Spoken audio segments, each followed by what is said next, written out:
एक साल का वक्त भी नहीं गुजरा है जब प्रदेश की राजधानी के भीतर एक आलीशान होटल में आग की लपटों से हाहाकार मची थी। प्रशासन की लापरवाही और मिलीभगत के चलते धुएं की धुंध में लोगों का दम घुट गया था। लखनऊ के पास इलाके में बने लेवाना होटल में जो कुछ हुआ उसे पूरे हिंदुस्तान ने देखा। सरकार और प्रशासन की नींदें खुली तो इसकी बाकायदा जांच की गई। जांच में फायर सर्टिफिकेट से लेकर कई तरह की कमियां मिली तो पूरे प्रदेश में चल रहे होटलों के मानकों की जांच का सरकारी आदेश दिया गया।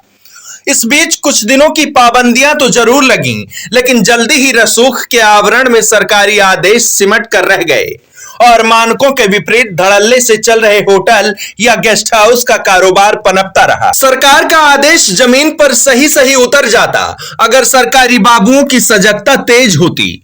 यह बात हम इसलिए कह रहे हैं क्योंकि प्रदेश के कई जिलों में सरकारी पाबंदियों के बावजूद भी कई जगह मानकों की अनदेखी कर धड़ल्ले से यह कारोबार चल रहा है और सरकारी बाबू इस बात से बेखबर बैठे हैं। बात सुल्तानपुर की ही कर लीजिए, जहां शहर के बीचों बीच कोतवाली नगर क्षेत्र के बस स्टॉप इलाके में चल रहे एक होटल में मानकों की अनदेखी कर पुनर्निर्माण कर लिया गया, जिसकी शिकायत राजशेखर सिंह नाम के शख्स ने प्रशासन को चिट्ठी लिखते हुए की है। शिकायतकर्ता के मुताबिक होटल में अग्निशमन के सुरक्षा मानकों की जमकर अवहेलना की गई है।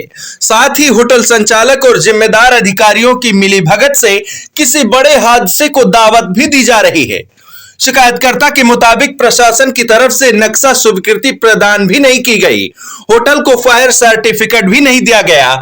इसके बावजूद भी शहर के बीचों बीच ये होटल धड़ल्ले से चल रहा है। कहते हैं रसूख के आगे विधान और संविधान दोनों को दरकिनार किया जा सकता है। अधिकारियों के साथ साठगांठ मजबूत हो तो नियमों को नजरअंदाज करना आसान हो जाता है। सालों पहले सराय एक्ट इसीलिए बनाया गया था ताकि यात्रियों के ठहरने की जगह सरकार की नजर और दस्तावेज में रहे। इसके लिए हर होटल संचालक को सराय एक्ट के तहत पंजीकरण कराया जाना था। बिना इसके कोई भी होटल संचालक यात्रियों को नहीं ठहरा सकता। साथ ही अगर कोई इस नियम का उल्लंघन करता है तो फिर सरकार उस होटल को सील कर सकती है। लेकिन अधिकारियों की सुस्ती कहें या फिर साठगांठ के मानकों को ताक पर रखकर होटलों का संचालन किया जा रहा है। इस बारे में हमने जब सुल्तानपुर एसडीएम सदर सीपी पाठक से बात की तो उन्होंने कहा कि शहर में होटलों में फायर नॉर्म्स की निगरानी समय समय पर की जाती रही है, लेकिन गर्मी के मौसम को देखते हुए सीएफओ को लेटर जारी किया गया है, जिसकी जांच रिपोर्ट मिलते ही गड़बड़ी करने वालों पर कार्रवाई की जाएगी।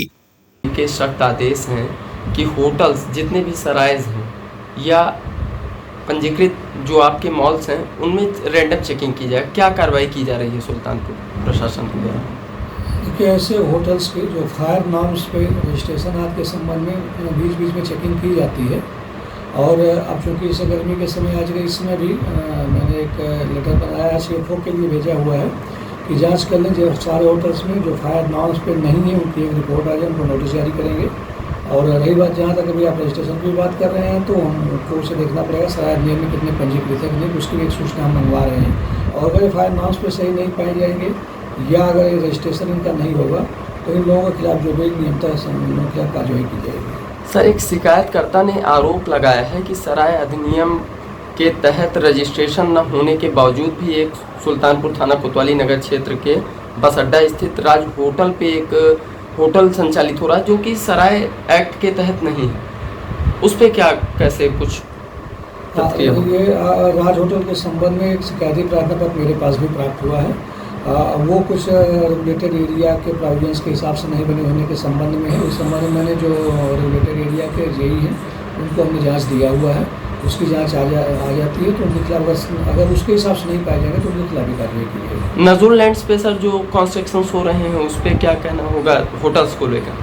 लेकिन नजूल लैंड्स पे जो कंस्ट्रक्शन वो हो रहे हैं जो फ्री होल्ड ज़मीनें हैं और उन पे जो नक्शे पास हैं वो कंस्ट्रक्शन हुए हैं जो वैलिड है तो उसमें कोई दिक्कत नहीं है। लेकिन नजूल लैंड पे अगर कोई ऐसे कंस्ट्रक्शन हुए जिसके नक्शे पास नहीं है तो हम लोगों को नोटिस दिया हुआ, धारा 10 की नोटिस भी दी हुई है। और कई जो भवन इस तरीके के हैं जिन लोगों ने अपना अनुमति नहीं ली है या बिना मैप पास कराए हुए जिन लोगों ने अपने बनाए हुए हैं, उनके कुछ लोगों को डिमोलिशन के आर्डर दिए हुए हैं। हादसे से पहले ही सख्त हिदायतें दे दी जाएं, तो शहर के गलियारों में अक्सर उठने वाली लपटों पर काबू पाया जा सकता है। लेकिन इसके लिए जिम्मेदारों को जागना होगा और जमीन पर उतरकर सरकारी आदेशों का पालन कराना होगा, तभी पूरी तरह पाबंदियां कायम की जा सकती हैं। Desk report, nation first.